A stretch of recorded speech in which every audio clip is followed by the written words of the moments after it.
Hey, this is Brett from the FNGoodMusic blog on Instagram, and I'm your new host for the Music That Matters podcast, which is brought to you by the Society of Sound Music Media. I hope you enjoy. What was it like when the pandemic hit and you were kind of probably, I'd assume, preparing to perform some of this and to really kind of put yourself out there a little bit more? Yeah, yeah, like I literally just gotten a couple people together to start playing and practicing for like live shows, maybe like a month before the pandemic.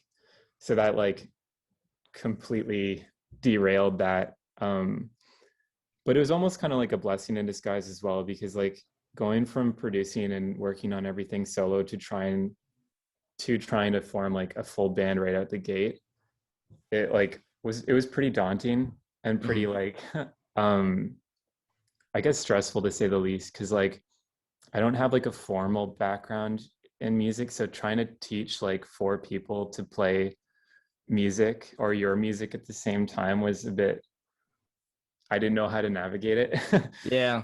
So like at least since the pandemic hit, it forced me to sort of like cut things down a bit, just work on the live stuff with Jesse, get ourselves up to speed. And I think that's been a real asset. And then for releasing This Empty Town, I think we just figured that with it being the lockdown, people might need some music to listen to and might be more receptive to an album or have more time to check it out.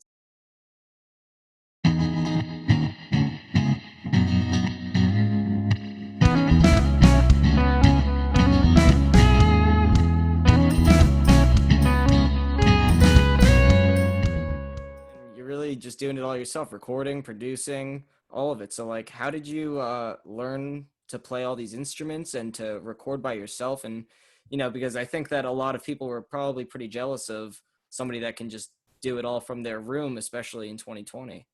Yeah.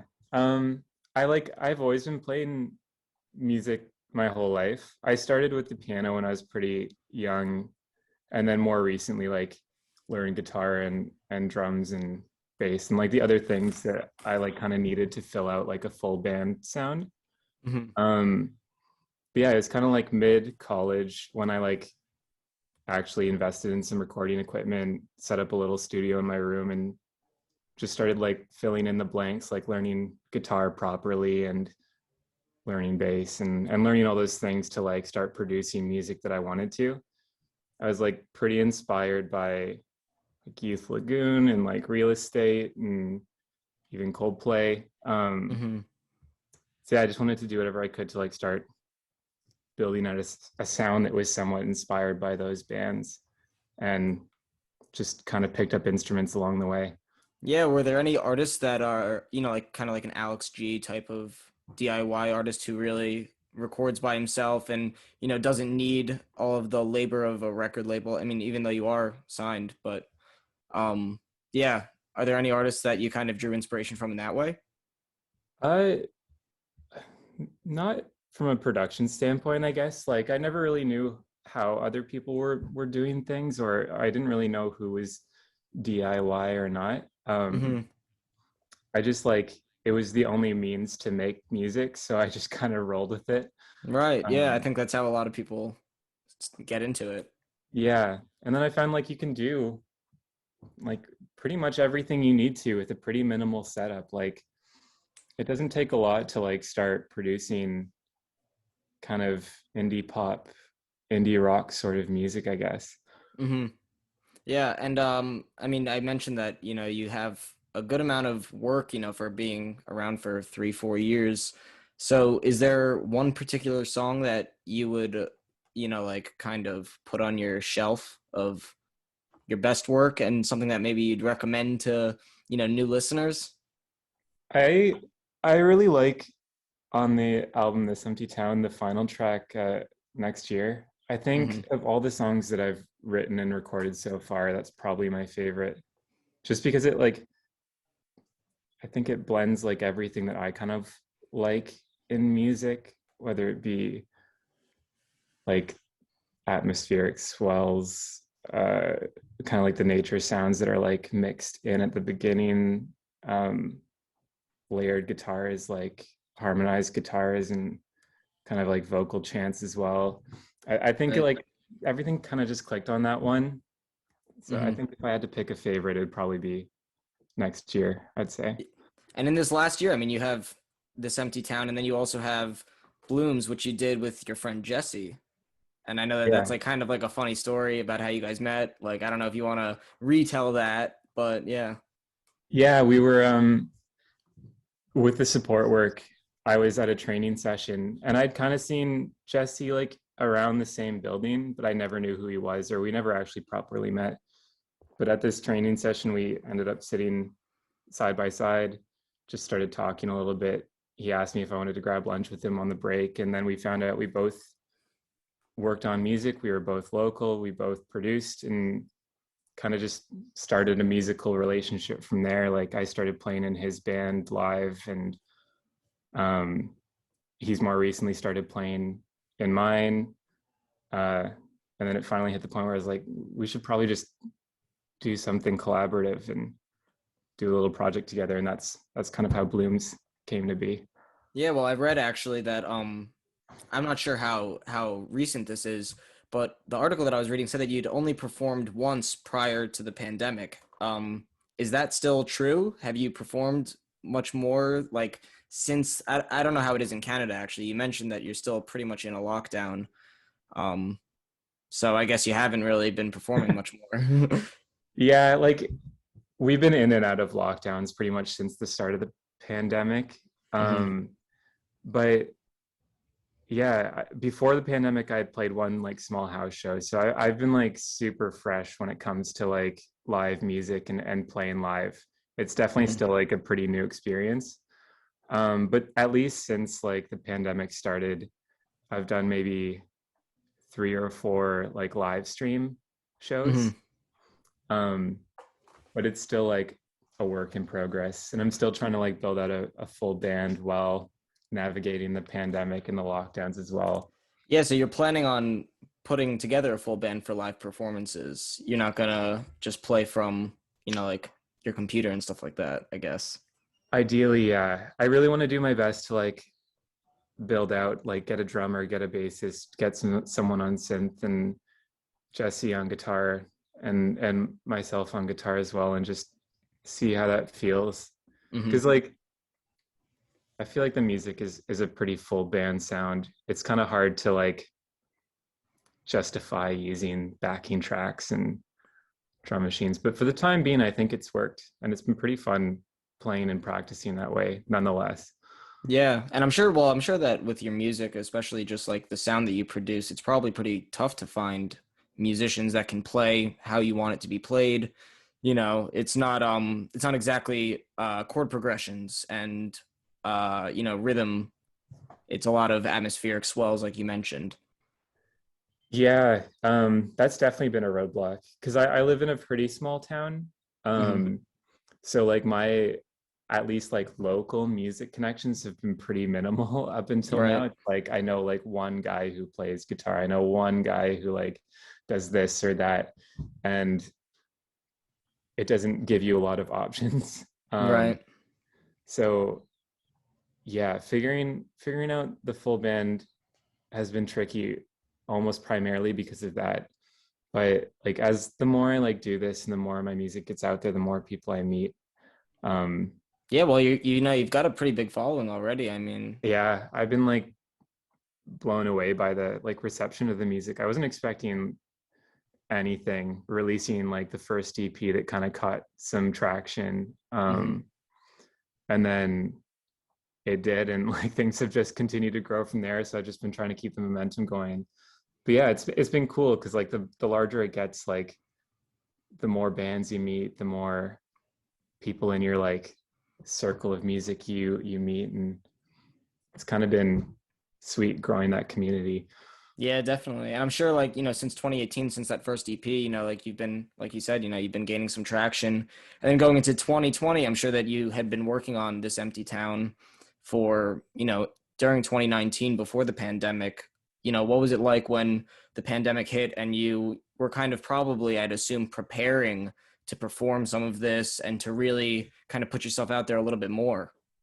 Yeah, Yeah, like I literally just gotten a couple people together to start playing and practicing for like live shows, maybe like a month before the pandemic.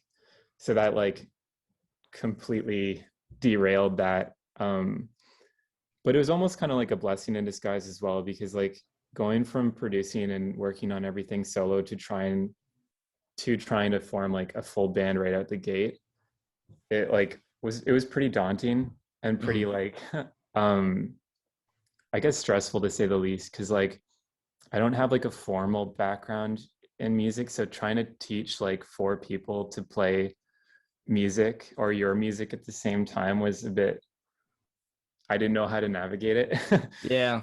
So like at least since the pandemic hit, it forced me to sort of like cut things down a bit, just work on the live stuff with Jesse, get ourselves up to speed. And I think that's been a real asset.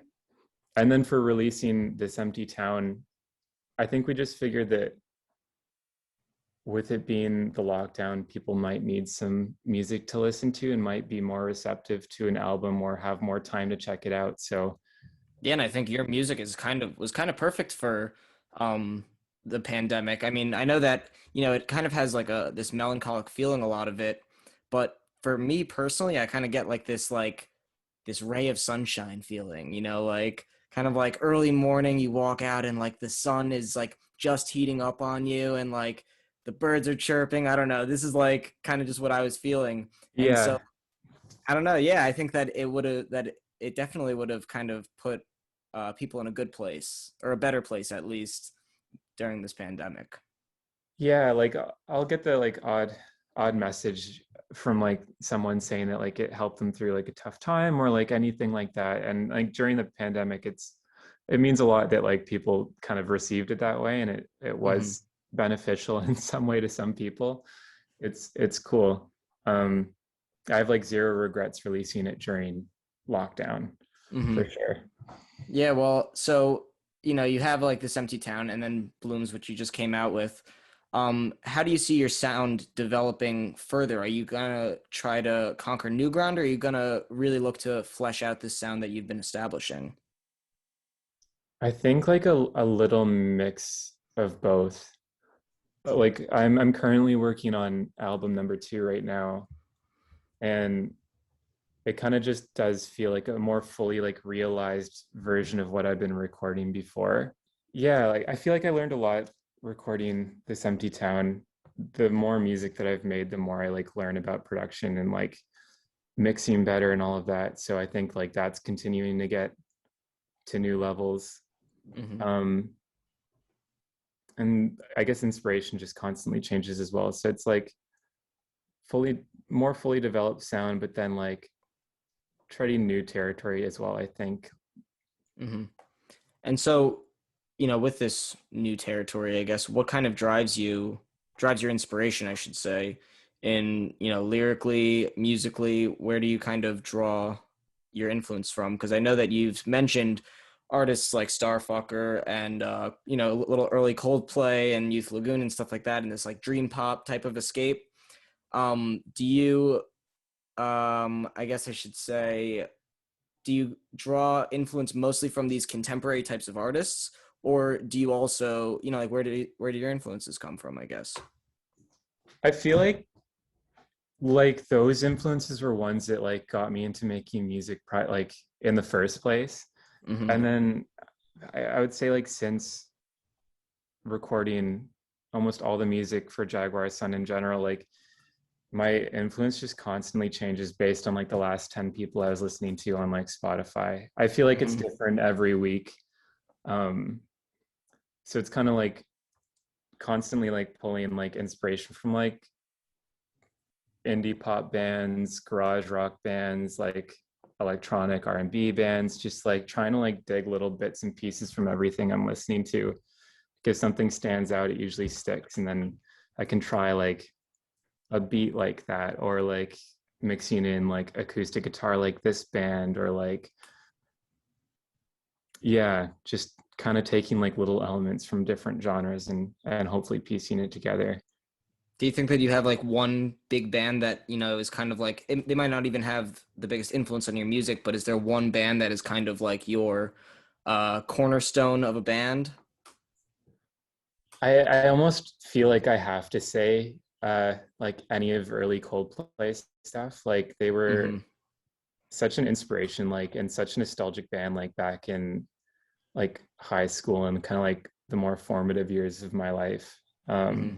So I kind of owe it to Coldplay to say like from like Parachutes to X and Y and even some of their more like recent work, like they're a big inspiration. Yeah, well, so yeah, you mentioned nostalgia, and I know that one of the themes on This Empty Town was kind of this bittersweet nostalgia you mentioned.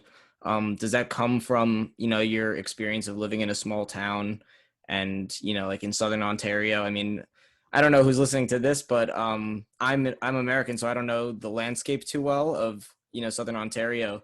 Um, so where does this bittersweet nostalgia come from?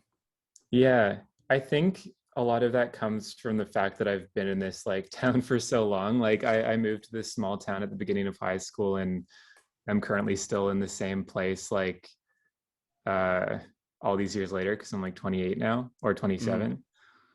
But yeah, it's kind of like writing music in a place where like you experience so much stuff, but you're still here like after all of that stuff has sort of happened.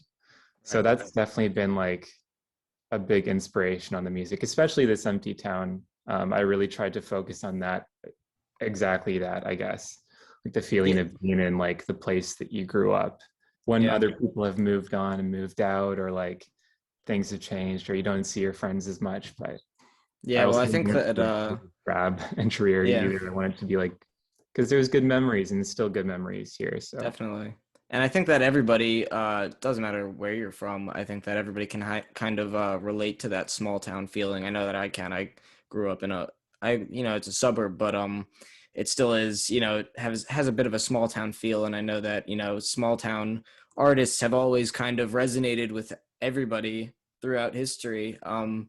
So I think that no matter where you're from, you can kind of relate to that feeling of that bittersweet nostalgia. yeah, yeah, it's like just a really good feeling to draw from for music for Hmm. me. I always love like channeling that. Hmm. And so with your new EP, you collaborated with Jesse on it, and I understand that two of the songs were pretty much all you, and then two of the songs were pretty much like all him, with both of you kind of, uplifting each other on both of those tracks. Can you tell me about that relationship? Yeah, it was kind of like a nice way to work on it almost because we were like we recorded most of it during a lockdown as well. So Hmm. there's a lot of just like back and forth file sharing and going into the EP, like we had already been playing one of the songs, Rain Pours, off the EP live. And that was a song that I had like started recording, I think like 2 years ago, but never finished. And when we brought it back to life with the live stuff, Jesse just started adding new guitar parts that I would have never even thought of Hmm. the latter half of the song. And that's kind of what sparked the idea to get like a couple more tracks together and release them as like a Hmm. collaborative piece. So like I had the core of Sunset and Rain Pours already recorded, but then Jesse like was able to go in and add like a little bit of his guitar and a little bit of his spin on the tracks, and then vice versa with Jesse's Autumn Fire and Blooms. He kind of had those two ideas already in place, and I was able to go in and spice things up with like some lap steel guitar and like other atmospheric guitar elements. Hmm. I like it was kind of like that subtle collaboration that really made it work and made it special as well, I think. Yeah. How do you think his influences are kind of differ from yours, and like how they interacted with each other in your collaboration? Yeah. I think like Jesse lies much more in a folky sort of like singer songwriter realm, especially with his music previously. Like it's a lot more minimal than mine, um, in a really like beautiful way. And I think it was kind of cool, like pairing my like more pop oriented, like dream pop kind of like soundscape uh vibe with his like more minimal singer songwriter elements.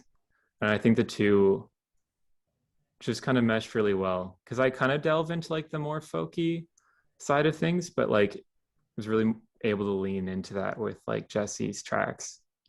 Is that something you're looking to get out of, being in a band, or within, are you looking to make it kind of like a Tame Impala, like all Kevin Parker in the studio, and then live is basically just the studio version with improvisations here and there? Or are you looking to kind of have a more collaborative relationship in the studio? I think I'll always love recording solo the most. Mm-hmm. There's just something about like being able to like jump into the studio and do whatever you want whenever you want and Right. have like full creative freedom over something. Mm-hmm. Especially while there's still ideas there. Like I feel like I've got a good amount of musical ideas left that I want to like push through and see. So like for the time being, my favorite will always be to record solo, kind of like a Kevin Parker-ish dynamic. Mm-hmm. But then yeah, like when it comes to the live stuff, like give everyone the freedom to like take those song ideas and expand on them and play them in a new way. Mm-hmm. Because I know like a lot of the music that Jesse and I've played, like he's added his own guitar bits that aren't in the recorded versions, and it's been really cool. Um, but like this experience collaborating with Jesse too, like definitely opened my eyes to like what collaborating with other musicians can be. Mm-hmm. Well, actually, I think that I have an artist to recommend for you. Not even so much from a musical perspective, because for me, I'm still trying to wrap my head around his music, but Frank Zappa is a very much like self-creating musician, kind of like how you mentioned, and he has that attitude of, like I need to be able to make what I want when I want and have the musicians kind of perform it. And he started out in a band and then later on basically became a composer, like a full-time composer. Wow. And during live shows, he would have an entire band, like orchestra band, everybody. And he would, strap his guitar on and, play like 10 solos in the night. But for the most part, he was really just conducting and working improv and everything like that. And I think that you'd find him at least very interesting on an artist level. Yeah, I've like heard the name so many times, but I've never actually listened to his music. So I will Yeah, and you've got definitely you got delve similar into that. facial hair too. He's got the stash going as well. Yeah, he's got a very iconic mustache. Oh, it's awesome. Yeah, absolutely. I'll definitely dig into some Frank Zappa. That's really Yeah. cool. It's very odd music, I have to warn you.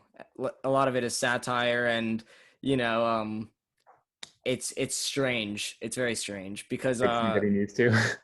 yeah, well, his influences are very atypical, especially for his generation. At that time it was Elvis, Chuck Berry, that he was born in that era when those guys really broke the world open. But while that was happening with guys like the Beatles, he was listening to like noise composers like Edgar Varese and just like Right. these very obscure artists, and was kind of just going along this totally different path, making completely different music than all these people, and really learning to compose and produce himself, and going through all these struggles that you're talking about of, the creative process and everything. Yeah, I love that. That's awesome. Yeah. Um, so I guess when are you looking to get back to performing? Do you have any sort of timetable? Is there any hope? Um, I mean, like it's so dependent on like everything that's going on in like Canada and the province and stuff. But like as soon as possible. I know like I've got another pre-recorded live set that I'm working towards like later in the summer, and I'm hoping Mhm. to at least expand the band a little bit for that, like whether it be a bass player or like a synth player or what have you. But like I would love to like just have a full band in place by like fall, winter, and then Mhm. really hit the ground running in 2022. if And possible. I think yeah, things will be well, back to normal by then. fingers crossed, yeah. How are you going about you mentioned that you live in a small town. How are you going about finding band members? What is that like? I think thankfully, um, with this last year doing the live streams that I've done, just like met a lot more people locally. Um, so it's less locally in my small town, but I do live like at least close to larger cities.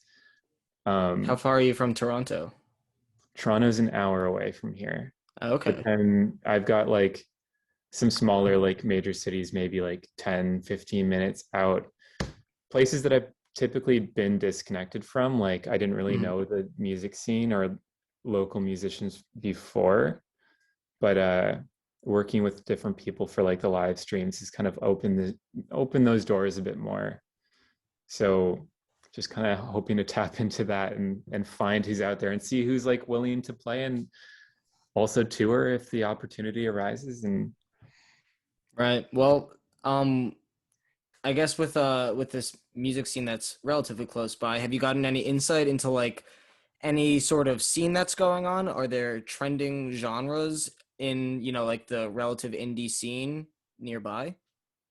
I think Toronto is probably like the closest truly like thriving music scene, but like I know that the city that I live beside, Waterloo, has a lot of like artists and sort of the indie rock like rock Mhm. sphere. It's kind of cool like learning about more bands in that world because I typically like kept to myself and didn't really like look out anywhere else. I like just stayed in my room recording music as much as possible. I didn't really know what Yeah. was going on in the local scene or anything like that. But I feel like I'm finally getting past that.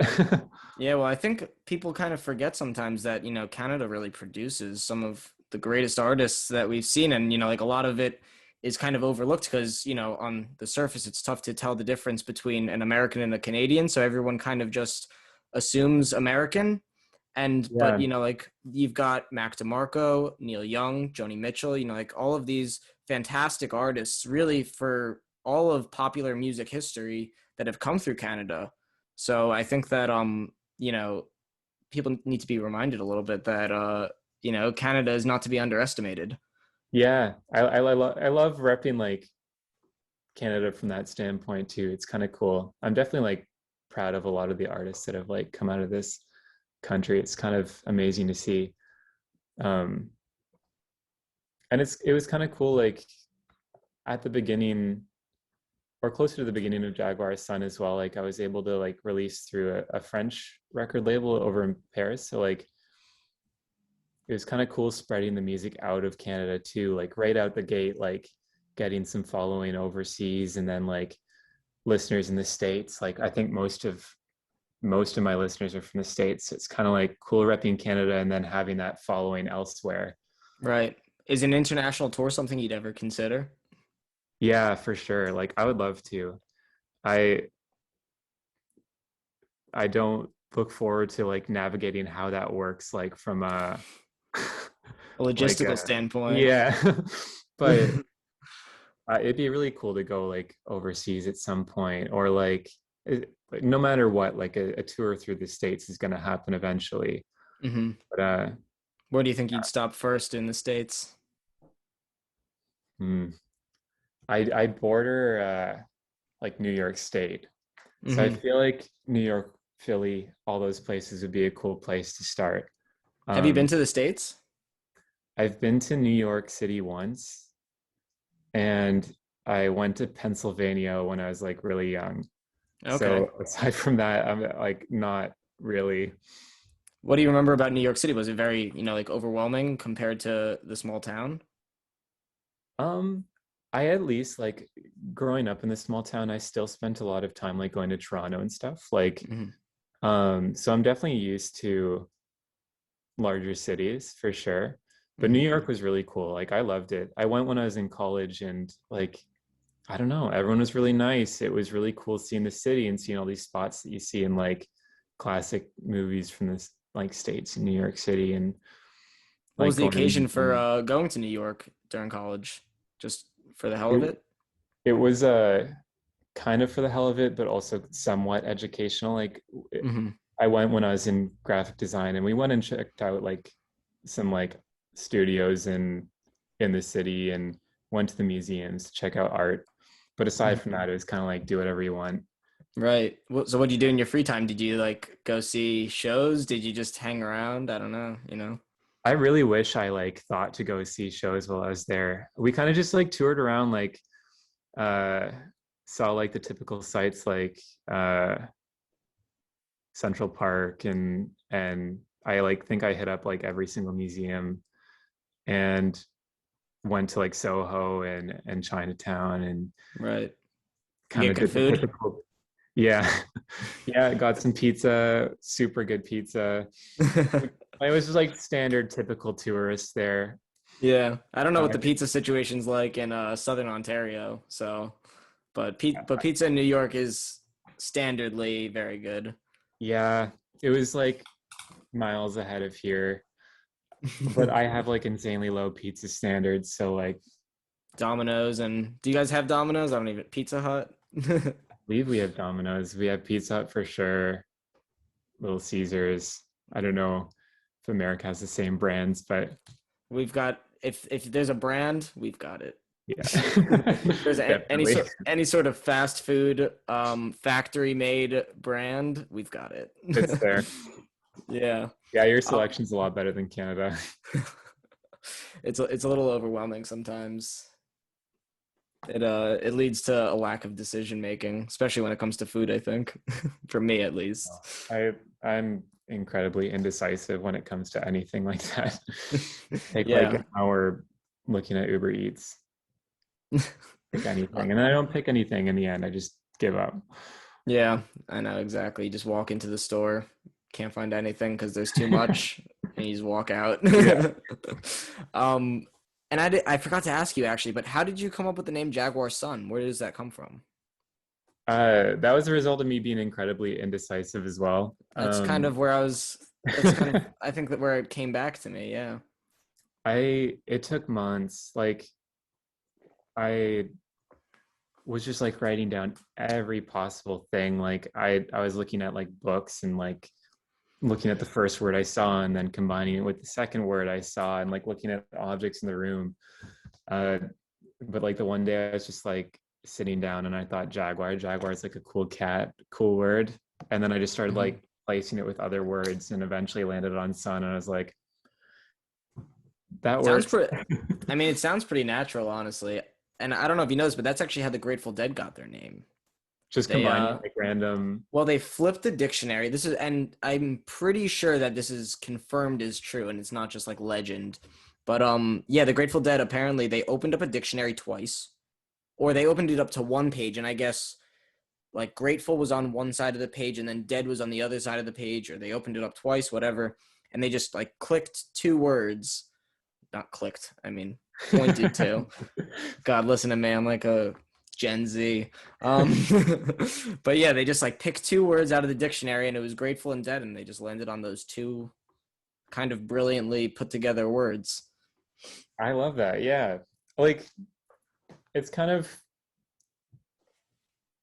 cool when you come across something like that. Like it doesn't have a backstory, but like I guess it not having a backstory sort of becomes the backstory, and then it And then just it's is what it the is. best backstory ever. Yeah. I'm glad I don't have to think of it anymore though. Like I was like racking my brain for way too long, and I finally Yeah. just committed to Jaguar Sun and rolled with it. Would you ever see maybe not a change in name, but I guess maybe just a change in dynamic? Would you ever think about, like, and maybe not in the near future, but maybe like 5 years down the line, 10 years down the line, would you ever think about maybe going away from the solo idea that you've, talked about, and really kind of having more of a like a band dynamic?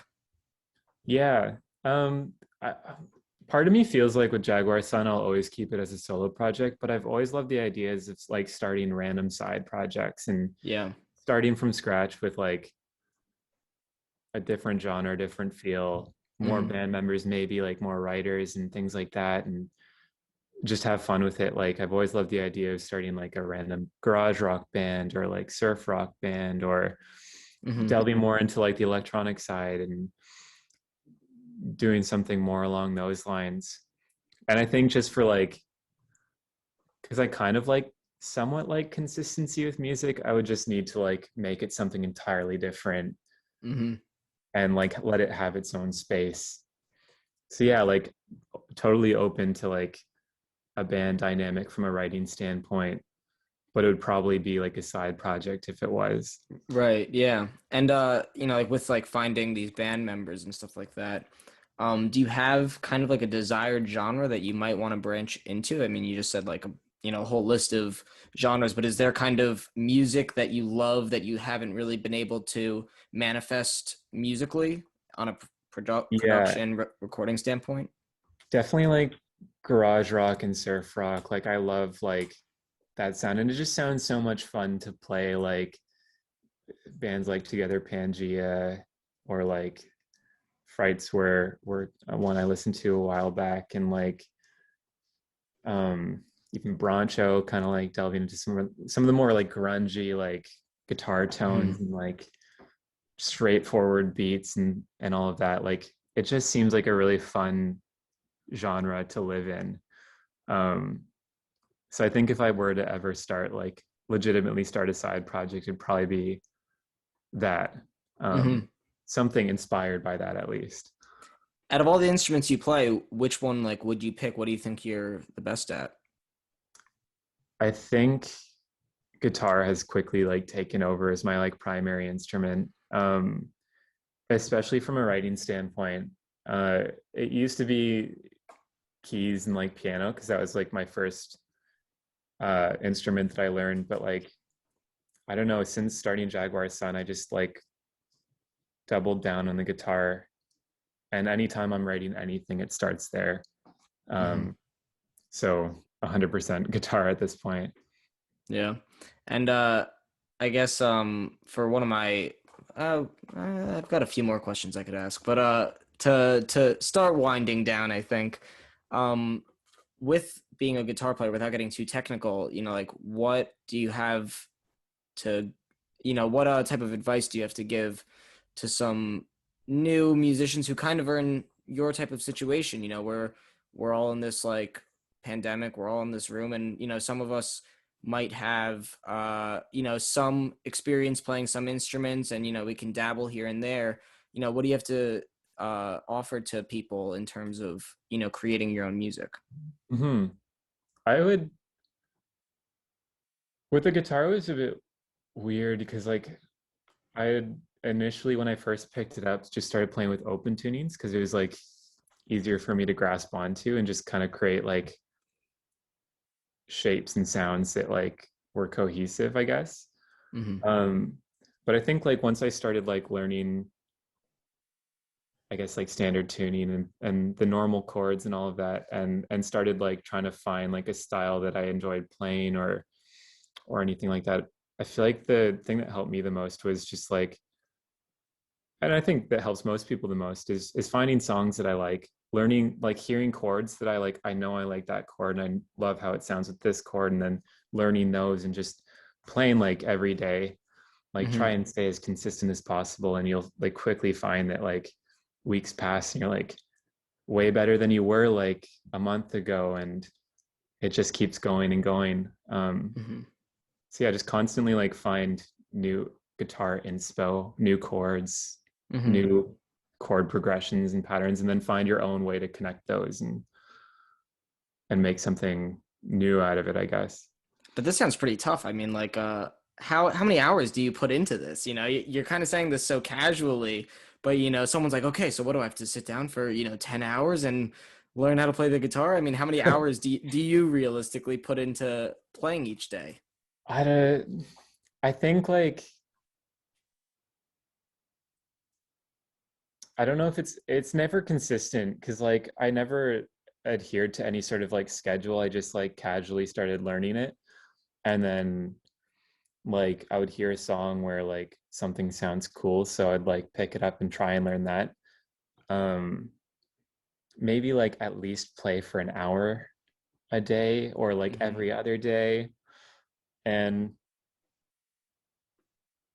yeah, I don't know, go from there. I have a tough time with that because like I would just tackle instruments with no knowledge and just like keep failing until things sounded right. Um, so like learning guitar, it was just a constantly like experimenting with like if this chord shape works here, what does it sound like up here? And if it sounds bad, just move it around until it sounds good, sort of thing. Good Like old it was all kind triads. of by ear. Yeah. Okay, so well, I guess I'll finish up with this last question. Without revealing too much, do you have any work that is kind of in the books? Do you have any songs that are completed or at least near complete? Yeah, like I would say with this next album, a lot of these songs are coming together pretty quick. Like my my goal is to have all the songs finished recording by the end of the summer, and nothing's confirmed, but like potentially dropping winter or something around then. Mhm. But like it's hopefully going to be around like 9, 10 songs, and I think like seven of them are coming together pretty well right now. So there's a lot on the horizon for sure. Okay, that's good to hear because I mean, there's been so much work already from 2018. Hopefully, in another 3, 4 years, you're gonna at least double this stuff. I mean, I think you've got it. Talking about how much you play and like, and you just seem like a workaholic when it comes to making music. Yeah, it's just like the recording producing aspect of everything is my absolute favorite. Like Hmm. I just love that part of the process. So I feel like I'm always like kind of working on stuff in the background, and then when it comes time to like figure out what goes together and get an album going or a larger project, it's just like I'm ready to go all the time. Have you thought about I mean, I don't know if people have reached out to you already or at all about this, but have you ever thought about producing or engineering other people's albums with your Yeah, for experience? sure.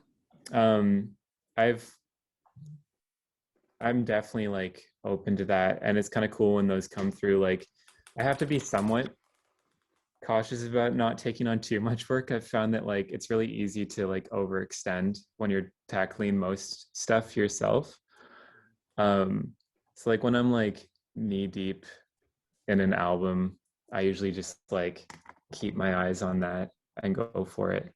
But like I'm hoping that as like things progress and I start like making even more friends out there, like more opportunities like producing or collaborating from that standpoint come out. Mhm. All right, well, that's cool. I hope and I think and I have hope for you. I think that it'll happen. I think you're gonna get out there and I hope to see you in New York pretty soon. Yeah, I would love to, man. I can't wait to like get out there.